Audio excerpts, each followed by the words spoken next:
मैं मेरे आराध्य श्री लक्ष्मी नारायण को मैं कोटि कोटि प्रणाम करती हूँ। मैं उनको कोटि कोटि नमस्कार करती हूँ। आइए दोस्तों, आज मैं बात करती हूँ कि जब महिलाएं अपने घर में रोटियां बनाती हैं तो उन्हें कौन से ऐसे उपाय हैं जो कर लेने से उनके घर में धन की आएगी बाढ़, उनके घर में नौकरों की लग जाएगी लाइन और इसके साथ ही उनके पति के व्यापार में वृद्धि होगी और उनके बच्चों का भविष्य और शिक्षा भी काफ़ी उज्जवल रहेगी। दोस्तों, यदि महिलाएं चाहें तो अपने घर में काफ़ी सुखद और अच्छा परिणाम दे सकती हैं, क्योंकि महिलाओं को माँ लक्ष्मी का रूप बताया गया है। हिंदू धर्मशास्त्र के अनुसार महिलाएं जो हैं वो माँ लक्ष्मी का प्रतीक हैं। यदि वो चाहें तो अपने घर में काफ़ी अच्छा बदलाव ला सकती हैं। दोस्तों, महिलाएं जब अपने घर में रोटी बनाती हैं तो उन्हें कोई ऐसे कार्य हैं जो भूल कर भी नहीं करने चाहिए। इनका भी मैं वर्णन आज इस वीडियो में करूंगी। लेकिन दोस्तों, आप लोग वीडियो को बिल्कुल भी स्किप ना करें, क्योंकि स्किप वीडियो करने से आपको बिल्कुल भी कोई भी पूर्ण ज्ञान की प्राप्ति नहीं होगी। और मैं आप लोगों से एक भी और रिक्वेस्ट करना चाहूँगी, यदि आप लोग चैनल पर नए हो तो मेरे चैनल को सब्सक्राइब कर लो, वीडियो को लाइक कर दो और कमेंट बॉक्स में एक प्यारा सा कमेंट कर दो। हमारी भारतीय परंपराओं में रसोई घर को एक बहुत ही महत्वपूर्ण स्थान दिया गया है। जब हमारे घर में रसोई घर बहुत ही स्वच्छ और पावन रहता है तो हमारे घर में माँ अन्नपूर्णा की प्राप्ति के साथ साथ माँ लक्ष्मी का भी निवास रहता है। दोस्तों, अब मैं बात करती हूँ कि रोटी बनाने से भी पहले की जो क्रिया है, यानी आटे गूंदने की क्रिया, उसको कर लेने मात्र से आपके घर में बहुत ही सुखद परिणाम मिलेगा। जब भी महिलाएं अपने घर में आटा लगाएं तो उसमें एक चुटकी नमक और एक चुटकी हल्दी को अवश्य मिलावें, क्योंकि ऐसा करने से उन्हें काफ़ी अच्छा परिणाम मिलेगा। नमक जो है वो नकारात्मक शक्तियों को घर से बाहर रखता है और हल्दी हमारे शारीरिक स्वास्थ्य पर भी काफ़ी अच्छा प्रभाव डालती हैं और इसमें माँ लक्ष्मी का भी वास बताया गया है। तो दोस्तों, हमें आटा लगाते समय हमेशा ही ये दो चीज़ें इस्तेमाल करनी चाहिए। और जब हमारा आटा खूब अच्छे से लग जाए तो हमें उसमें हमेशा ही अपनी उंगलियों की छाप को छोड़ना चाहिए। काफ़ी बार हम लोगों ने देखा होगा, हमारे बड़े बुजुर्ग जो हैं आटा लगाने के बाद उसमें अपनी उंगलियों की छाप को छोड़ते हैं। इसका हमें रीज़न नहीं पता था। आज हम इसका कारण भी आपको बताएंगे, क्यों डालते हैं अपने ये माताएं अपनी उंगलियों की छाप आटा में। छाप डालने के पीछे बहुत ही अच्छा और शुभ संकेत छुपा है। दोस्तों, यदि महिलाएं आटा गूंदने के बाद आटा में अपनी उंगलियों को छाप छोड़ती हैं तो मानो माँ लक्ष्मी के चरण कमलों की छाप उस आटे पे बन गई है और उन्हें प्रणाम करिए। ऐसा करने से हमारे घर में सुख समृद्धि आएगी और इसके साथ ही हमारे घर के भंडारण में कभी भी कमी नहीं होगी। सबसे पहले तो मैं बात करूंगी, जब भी महिलाएं अपने घर में रोटी बनाएं तो कभी भी रोटियों को गिनकर ना बनाएं, क्योंकि ऐसा करने से माँ लक्ष्मी रुष्ट होती हैं और हमारे जीवन पर काफ़ी बुरा प्रभाव पड़ता है।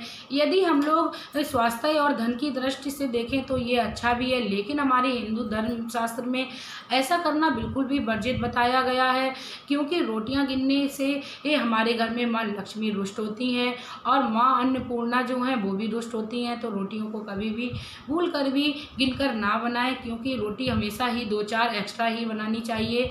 ऐसा करने से हमें भगवान की प्राप्ति होती है। इसके साथ ही मैं बात करती हूँ, जब महिलाएं अपने घर में रोटियां बना रही हूँ इस दौरान उनके घर में अतिथि या कोई रिश्तेदार आ जाए तो उनको कभी भी अपने मन में उनके लिए क्रोध नहीं लाना चाहिए कि अब ये आ गए तो मुझे रोटी बनानी। ऐसा करना बिल्कुल भी वर्जित है, क्योंकि हमेशा ही हमारे धर्मशास्त्रों में रिश्तेदार को अतिथि देवो भव बोला गया है। अतिथि को हमेशा ही भगवान की पदवी दी गई है और हमारे ऋषि मुनियों ने एक कहावत भी कही है, ना जाने किस वेश में मिल जाए भगवान। जी हाँ दोस्तों, बिल्कुल ये सच बोला है। जब भी आपके घर में अतिथि आए तो भले ही आप अपने खाने में से एक रोटी कम कर लें, लेकिन अतिथि को अपने घर में बहुत ही प्रेम और कुशलता से उनको भोजन कराएं और पेट भर के भोजन कराएं।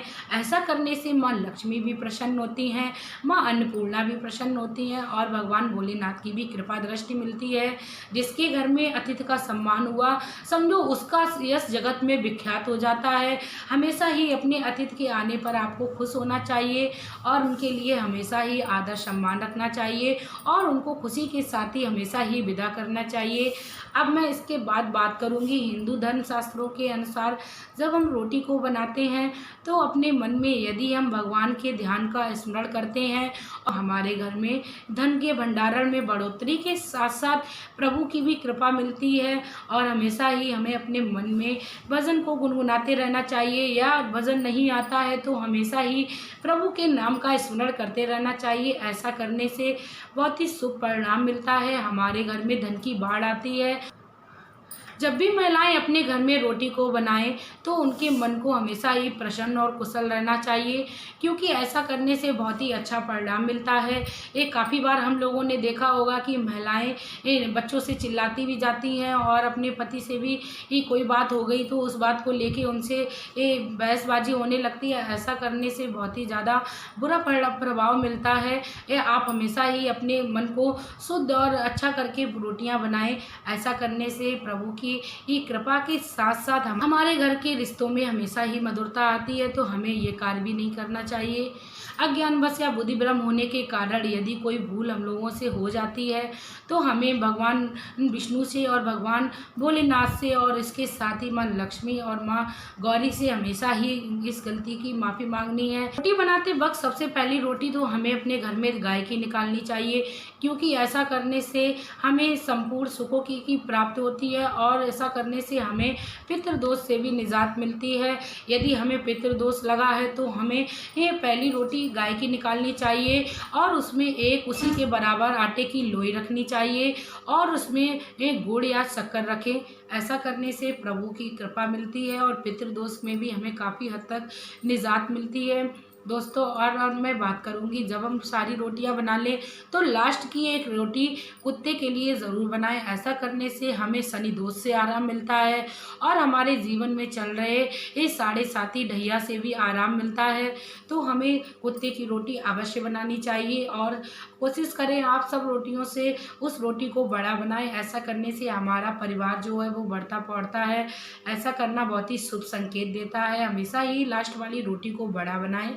तो दोस्तों, यदि आप लोगों को मेरी ये जानकारी अच्छी लगी हो तो आप मेरी वीडियो को कृपया करके अपने दोस्तों और प्रियजनों में शेयर करें, और इसके साथ ही आप मेरी वीडियो को लाइक करना और सब्सक्राइब करना ना भूलें।